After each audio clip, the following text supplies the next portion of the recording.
IPL 2026లో Rajasthan Royals చేతిలో Chennai super Kings ఘోర పరాజయం పాలైంది. వైభవ్ సూర్యవంశీ మెరుపు హాఫ్ సెంచరీతో రాజస్థాన్ 8 వికెట్ల తేడాతో విజయం సాధించింది. తొలుత బ్యాటింగ్ చేసిన చెన్నై సూపర్ కింగ్స్ ప్రారంభం నుంచే ఇబ్బందుల్లో పడింది.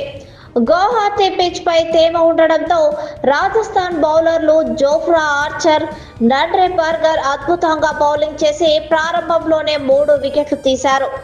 చెన్నై బ్యాటర్లు పిచ్ పరిస్థితులకు అనుగుణంగా ఆడటంలో విఫలమయ్యారు. అనుభవం లేని మిడిల్ ఈస్ట్ ఆర్డర్ ఒత్తిడిని తట్టుకోలేకపోయింది చెన్నై.